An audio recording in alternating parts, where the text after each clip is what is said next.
يا جماعة، القصة دي حقيقية ومرعبة جدا، واسمها صوت حد بيهمس ليك من جوه الحيط. يلا نبدأ. في واحد اسمه أحمد كان ساكن في بيت قديم قريب من المدينة. البيت ده كان ورثه عن جدته اللي ماتت من سنين. البيت ده كان مليان أسرار وغموض، بس أحمد كان دايما مهتم يعرف الحكايات اللي ورا الحيطان القديمة ده. كانت نوافذه متكسرة والجدران فيها بقع عفنة، والهواء دايما فيه ريحة عفنة، بس هو كان شايف إن ده بيت عيلته وعايز يعرف اللي فيه. وفي يوم من الأيام أحمد قرر يفتح الحيط اللي ورا غرفته. الحيط ده كان مقفول ومش معروف إيه وراه، لكن فضوله كان أكبر من خوفه، فحط المفتاح في القفل وفتح. لقى ورا الحيط ده طرقات غريبة كانت مفيش حد يعرف عنها حاجة، وبدأ يسمع صوت همس خفيف كأنه حد بيكلمه من جوه الحيط. صوت الهمس كان غامض ومش واضح، بس كان ليه نغمة مألوفة كأنه صوت حد من أهله، بس هو ما كانش متأكد. الصوت بدأ يكبر وقال له بصوت مجهول: اوعى تفتش، ده مكاننا، احنا هنا من زمان ومش هنسيبك لو شفتنا. أحمد حس إن الدم بيجري في عروقه ووقف مكانه متفاجئ يحاول يسمع أكتر. وبعدين الصوت ده بدأ يتكرر كل ليلة وبيهمس في ودنه بكلام غريب عن ناس ماتت جوه البيت وعن أرواح عايشة جواه. صوت بيهمس ليه من جوه الحيط وكأنه بيحذره من حاجة هتوقعه في دائرة السحر والجن، بس هو كان مصر إنه يعرف إيه اللي وراه.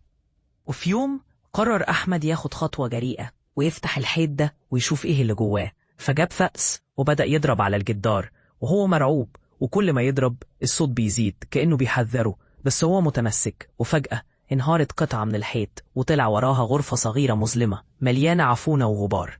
وفي قلب الغرفة لقى صندوق قديم مزخرف عليه رموز غريبة وكتب قديمة مكتوبة بخط اليد، وقالت له النصوص إن ده مكان للجن والأرواح اللي عايشة هنا، وإن الصوت اللي بيسمعه ده هو صوت حد منهم بيتواصل معاه وبيقول له إنه لازم يسيبه، وإنه لو فضل هياخده معاهم ويدخل عالم الظلام. أحمد حاول يمسح الكلام ويفتح الصندوق، لكنه لقى أدوات غريبة وأشكال من التعاويذ، وبدأ يسمع أصوات ناس بتصرخ وبيتمسكوا من جوه الحيط. جواه غرفة مليانة أرواح عذبت وسحرتها، وكل صوت همس كان بيتكرر: مش هتخرج من هنا، إحنا هنا معاك وهنفضل معاك للأبد.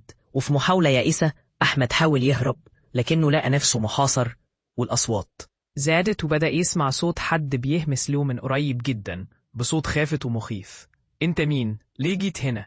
احنا هنا عايشين وهنفضل عايشين ومش هتقدر تفلت مننا. وفي النهاية أحمد اتخبى في زاوية وعيونه مليانة دموع وصوته كان بيرتجف وهو بيدعو ربنا إنه ينجيه.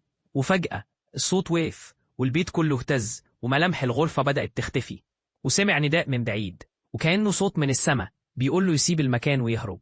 وفعلا أحمد جرى من البيت ومرجعش تاني. بس لحد النهاردة لما تروح على البيت ده تلاقي الحيطة بيهتس وصوت همس ضعيف بيقولك: مش هتسيبنا، احنا هنا معاك وهنفضل نهمس ليك من جوه الحيط طول العمر.